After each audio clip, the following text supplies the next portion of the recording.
रोहित कुमार सिंह, पटना, आज तक। हम आपको बताएंगे दंगल की बहस में आज कौन कौन से मेहमान हमारे साथ हिस्सा लेने वाले हैं, लेकिन उन सब के पहले हमारे साथ एक बेहद खास मेहमान इस वक्त लाइव आ गए हैं। प्रोफेसर के विजय राघवन, जो कि प्रमुख वैज्ञानिक सलाहकार हैं भारत सरकार के। स्वागत है विजय राघवन साहब आपका आज तक पर। बड़ा सीधा सा सवाल है, क्या आपको लगता है भारत बायोटेक के वैक्सीन को जल्दबाजी में अप्रूवल दे दिया गया? वैक्सीन को लेकर जो राजनीति चल रही है उसका वैज्ञानिक विश्लेषण आप कैसे करेंगे?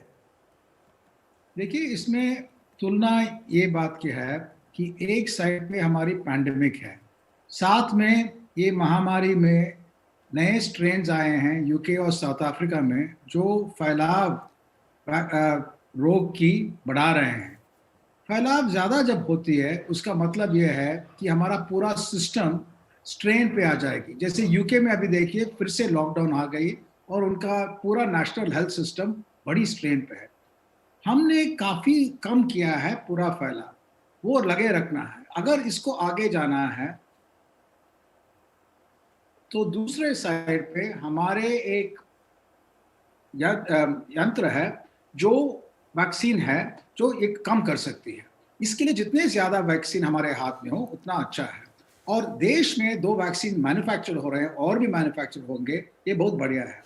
वैक्सीन के इमरजेंसी यूज ऑथराइजेशन के साथ साथ ट्रायल्स भी चालू है, लेकिन ये जल्द नहीं है। ये बहुत ज़रूरी है कि अभी ये इमरजेंसी सिचुएशन है, इसीलिए ऑथराइजेशन दोनों को इमरजेंसी यूज ऑथराइजेशन दी गई है। दो अलग तरफ से, लेकिन दोनों को इमरजेंसी यूज ऑथराइजेशन दिया गया है। क्या यह कहना ठीक है कि कोवैक्सीन का ट्रायल ठीक से नहीं हुआ? सब्जेक्ट एक्सपर्ट कमेटी पूरी तरह से सहमत थी, संतुष्ट थी? वो बिल्कुल गलत है कि ये कहना कि ठीक नहीं हुआ। बिल्कुल ठीक हुआ है। पूरी विश्वास रखना चाहिए कि ये सेफ्टी और इम्यूनोजेनिसिटी ट्रायल्स बिल्कुल ठीक तरह से हुई। ये बहुत बढ़िया वैक्सीन है और बढ़िया वैक्सीन बनेगी। फेज 3 ट्रायल्स खत्म होंगे और पूरा विश्वास है कि ये वैक्सीन बहुत बढ़िया वैक्सीन होगी। उसी तरह से एस्ट्राजेनेका के वैक्सीन ब्रिजिंग ट्रायल्स भी यहाँ कंप्लीट होगी। सारी दुनिया में उनके फेज 3 ट्रायल्स भी कंप्लीट होगी और दोनों वैक्सीन हमारे देश के लिए गर्व की बात है कि दोनों की मैन्युफैक्चरिंग यहाँ हो रही है। लेकिन सर, आमतौर पर एक वैक्सीन को आने में 8 से 10 साल लगते हैं। कोरोना की वजह से तमाम देशों ने अपने यहाँ पर रिसर्च, ट्रायल और अप्रूवल के सिस्टम को, उस प्रोसेस को छोटा किया।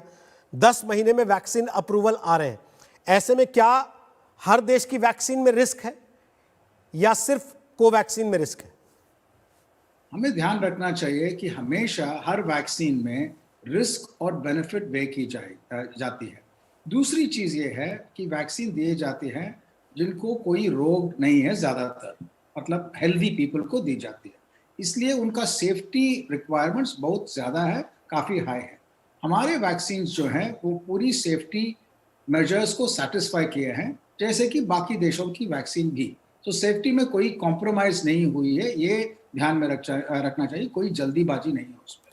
वो पैरेलल प्रोसेसिंग के साथ में काम करते हुए मैन्युफैक्चरिंग और ट्रायल साथ में ले जाके ये हो सकती है कि कई सालों का काम 1 साल में किया गया। उसमें काफ़ी इन्वेस्टमेंट भी लगती है और वो इन्वेस्टमेंट भी आई है। कोविशील्ड और कोवैक्सीन, इन दोनों में फ़र्क क्या है? या फिर मैं पूछूं कि इमरजेंसी अप्रूवल और रिस्ट्रिक्टेड अप्रूवल, इन दोनों में क्या अंतर होता है? वैक्सीन्स का प्लेटफॉर्म, जिस बेसिस पे वैक्सीन बनाए जाता है, उन दोनों में फ़र्क है। कोवैक्सीन एक एडेनो वायरस वेक्टर को लेके उसमें सार्स कोरोना वायरस के जीन लगा के वो बनाते हैं वैक्सीन। यहाँ कोवैक्सीन में इनएक्टिवेटेड वायरस, मतलब सार्स कोरोना वायरस को इनएक्टिवेट करके पूरी तरह से वो वैक्सीन किया जाता है। तो ये एक फ़र्क है। साथ में जो रिजल्ट आई है, आपने पूछा कि उनकी इमरजेंसी यूज ऑथराइजेशन में क्या अंतर है, उसमें यह है कि कोवैक्सीन में एक तरह की इमरजेंसी यूज दिया गया है, जैसे उनकी फेज 3 रिजल्ट्स जो बाहर से आई है और इनकी ब्रिजिंग ट्रायल्स भारत में है, उन दोनों के रिजल्ट आते आते इमरजेंसी यूज ऑथराइजेशन दिया गया है और पूरी ऑथराइजेशन जब फेज 3 खत्म होगी और ब्रिजिंग ट्रायल्स खत्म होगी तब दिया जाएगा। कोवैक्सीन के लिए फेज 3 ट्रायल्स जारी है, कुछ ही हफ्तों में, 1-2 महीने के अंदर ही उनकी रिजल्ट आने लगे। उनकी एक दूसरी तरह की इमरजेंसी यूज ऑथराइजेशन दिया गया है, जिनकी क्लिनिकल ट्रायल मोड यानी एक स्पेसिफिक प्रोटोकॉल होगी जो भारत बायोटेक और Indian council of medical research तैयार करके वो वैक्सीन एडमिनिस्टर करेंगे। कोवैक्सीन में क्या कमी है जो बाकियों में नहीं है? कमी जी, एट द मोमेंट जो बहुत सारे सवाल कोवैक्सीन को लेकर उठाए जा रहे हैं वो ये वैक्सीन कह में के कोई उठाए जा रहे हैं कमी कि ये अभी कंप्लीट नहीं था, इसको जल्दबाजी में ला दिया गया। नहीं, क्या ये सही है कहना? वैक्सीन में बिल्कुल कोई कमी नहीं है, इसमें कोई शक नहीं है। ट्रायल्स जारी है कोवैक्सीन में और वो फेज 3 ट्रायल्स का रिजल्ट आएगी, इसलिए उसकी एक दूसरी तरह के इमरजेंसी यूज ऑथराइजेशन दिया गया है। कोविशील्ड के लिए फेज 3 ट्रायल्स बाहर से आ गई है, कुछ और भी आना है, लेकिन इसीलिए उसके एक दूसरे लेवल की इमरजेंसी यूज ऑथराइजेशन दी गई। इसमें कोई शक नहीं है कि दोनों वैक्सीन पूरी तरह से सेफ। जब पेंडेमिक का टाइम होता है उस समय वैक्सीन अप्रूवल्स का जो प्रोसेस होता है वो बदला जाता है, जैसा हमने देखा इस वक्त पूरी दुनिया ने बदला, लेकिन ये बदलना कितना जायज है और कितना सेफ है? वैसे मैंने बार बार कहा, सेफ्टी प्रमुख है। सेफ्टी को कम करके हम अप्रूवल प्रोसेस फास्ट नहीं करते हैं इस तरह के पैंडेमिक में, जहां सार्स कोरोना वायरस हो। अगर कुछ और हो, जैसे मान लीजिए एबोला में, जहां डेथ का चांस बहुत ही ज़्यादा हो, इससे भी बहुत ज़्यादा हो, तब सेफ्टी भी कॉम्प्रोमाइज़ किया जा सकता है कभी कभी। यहाँ बिल्कुल सेफ्टी की कॉम्प्रोमाइज़ नहीं किया गया दोनों वैक्सीन में जो अप्रूव हुए हैं। भारत में लोगों तक वैक्सीन सही पहुंचेगी, सुरक्षित पहुंचेगी, इसको लेकर बड़े सारे सवाल हैं। खासतौर पे बनारस में साइकिल पर वैक्सीन ले जाने की जो तस्वीरें आई उसको लेके लोग ये पूछ रहे हैं भाई गांव देहात तक आप सही सलामत वैक्सीन भारत की सरकार पहुंचा भी पाएगी या नहीं?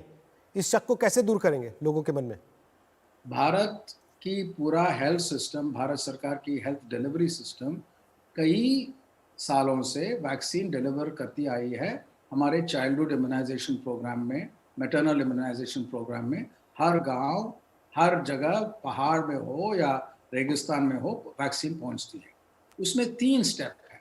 पहले मैन्युफैक्चरिंग वेयरहाउस में, रेफ्रिजरेशन सेंटर्स में वैक्सीन पहुंचते हैं, वो कंपनी ले आती है। उसके बाद स्टेट गवर्नमेंट के मशीनरी में, ट्रक्स में, रेफ्रिजरेशन ट्रक्स में, बाकी सब जगह जाती है।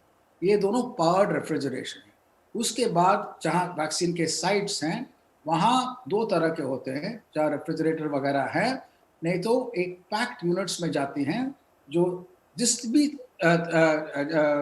गाड़ी में जाए, कार में जाए या स्कूटर में जाए, वो पूरा टेम्परेचर कंट्रोल है। अगर वो टेम्परेचर ऊपर जाती है कभी भी, उसका इमीडिएटली इंडिकेटर्स है उसमें, टेम्परेचर ऊपर नहीं जाएगी। इससे लास्ट माइल में जब पहुंचती है वैक्सीन हेल्थ सेंटर को, पूरी तरीके सब लोगों को मालूम है कि वैक्सीन की टेम्परेचर पूरी चेन में ठीक से रही कि नहीं, उसके बाद एडमिनिस्टर की जाती है। इसमें कोई दिक्कत और शक की कारण नहीं।